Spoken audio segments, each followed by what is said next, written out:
भाई ने चाची की टांगें जबकि चाची बहुत खुश थी। कुछ देर बाद उन्होंने चाची के ये सब देखकर मेरे मुंह में पानी आने लगा। मैंने फैसला कर लिया कि मैं ये सब करूंगी। इसी वक्त मेरा नाम फजीलत है।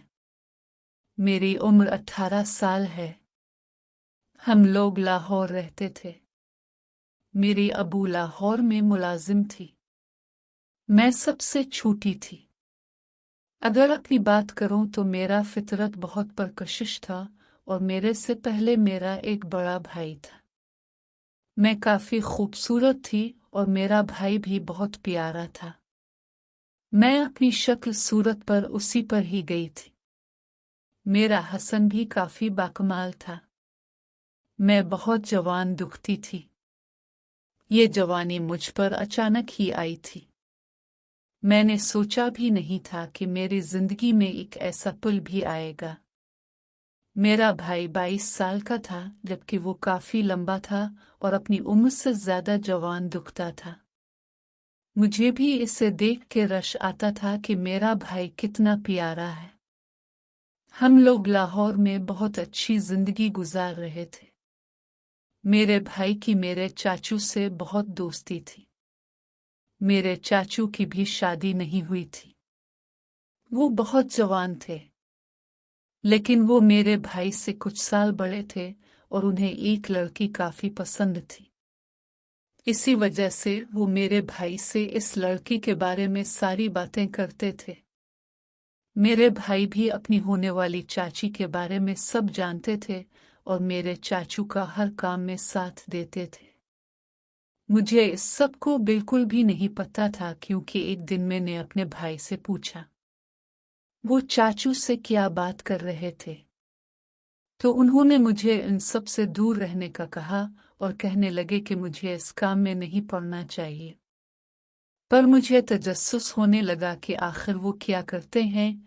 3 दिन मैंने छप कर अपने भाई का मोबाइल चेक कर लिया।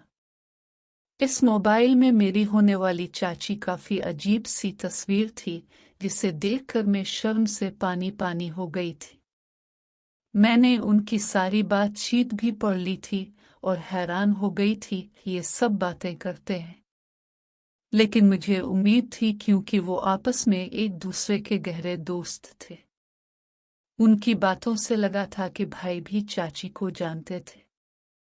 मेरे अब्बा की मेरे चाचू से इतनी नहीं बनती थी क्योंकि वो कहते थे कि मेरे चाचू बहुत कमचूर हैं।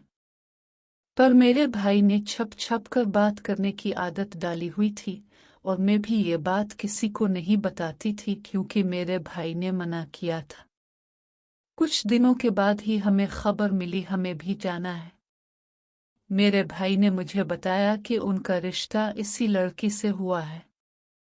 मैं हैरान हो गई कि हमारी इतनी प्यारी चाची होंगी। मैं और भाई शादी पर जाने के लिए तैयार हो गए। हम लोग खानपुर से लाहौर आ गए क्योंकि मेरे चाचू खानपुर होते मेरे भाई और चाचू आपस में बहुत शिगर लगाते थे क्योंकि अब शादी में एक माँ बाकी था। वो दोनों एक ही रूम में सोते थे, पर मैं अलग रूम में सोती थी और अपनी चाचा के साथ बहन के साथ ही रहती थी। कुछ ही दिन के बाद हम लोग अपनी चाची को अपने घर ले आए। वो चाचू की शादी हो गई। मेरी चाची बहुत ही नाज नखरे वाली थी। वो बिला की खूबसूरत भी थी। उनका फिगर बहुत ज्यादा अच्छा था। हसन में तो उन्होंने मुझे भी पीछे छोड़ दिया था और आते साथ उन्होंने तरह तरह की फरमाइशें करके सारे घर को अपने सर पर उठा लिया था।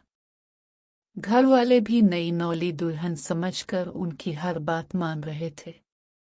अचानक चाची ने कहा वो रात ही 5 स्टार होटल में गुजारेगी। भाई चाचू पहले तो हैरान हुए पर उन्हें बहुत जल्दी थी। इस वजह से वो भी तैयार हो गए। रात वो होटल में गुजार लेते और मेरे भाई ने मुस्कुराकर उन्हें गुड लक कहा। वो दोनों होटल में चले गए। मेरे भाई ने चाचू को कहा कि वो सूरत हाल से आगाह करते रहे ताकि भाई को भी खबर वगैरह मिल जाए। मुझे भी उन सब चीज़ों का इल्म था पर मैं चुप ही रही। अगले दिन मेरे चाचू और चाची वापस आ गए थे, पर मेरी चाची का मूड बिगड़ा हुआ था। वो किसी से सीधे मुंह बात नहीं कर रही थी और बहुत ज्यादा चिड़चिड़े हो गई थी, जबकि मेरे चाचू सबसे मुंह छुपाते फिर रहे थे। मेरे भाई ने चाचू से बात करने की कोशिश की पर चाचू कुछ भी नहीं बता रहे थे।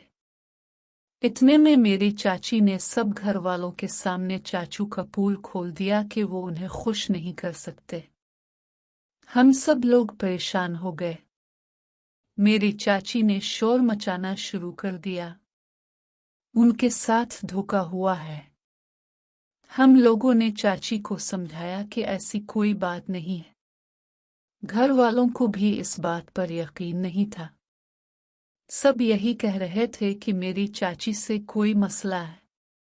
मेरा भी यही मानना था, पर मेरे भाई भी काफी परेशान थे। उन्होंने चाचू से बात करने का फैसला किया था कि बात की गहराई मालूम हो सके। चाचू ने यही कहा कि चाची बिल्कुल ठीक कह रही हैं और वो फराइज अदा करने में नाकाम रहे हैं। मुझे भी झटका लगा पर चाची ने सारे घर में बात फैला दी। चाची का मुंह बंद करने के लिए कुछ न कुछ करना था, वरना उन्होंने सारे खानदान वालों को बता देना था।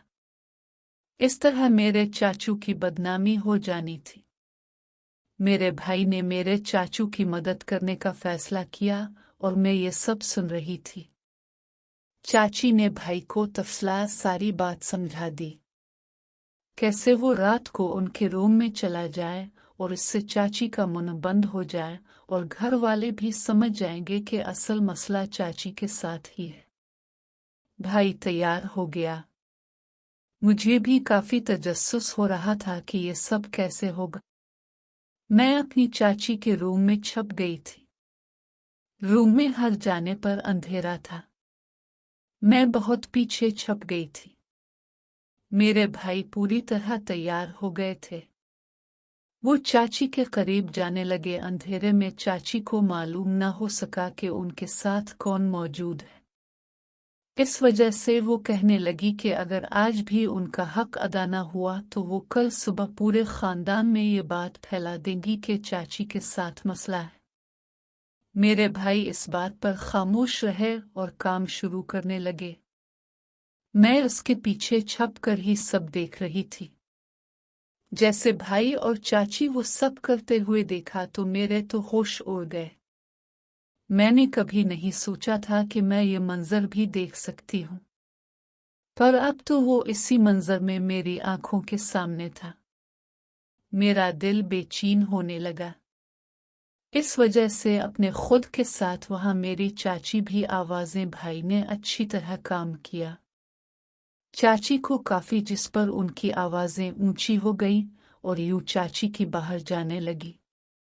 घर वालों ने समझ लिया कि चाचू बिल्कुल ठीक है और उनके साथ कोई मसला नहीं है। कुछ देर बाद चाची सो चुकी थी और भाई फौरन वापस चले गए। इसके साथ मेरे चाचू अंदर आ गए तो मैं भी जल्दी से बाहर चली गई। किसी को कोई शक न हुआ।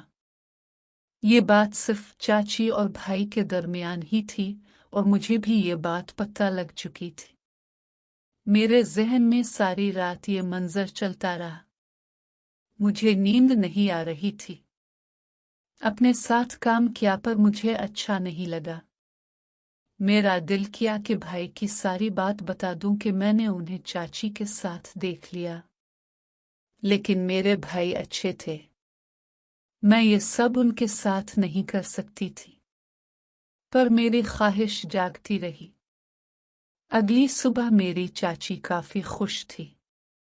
उन्होंने सारे घर वालों से मुआफी मांगी। चाचू को बहुत बुरा कहा।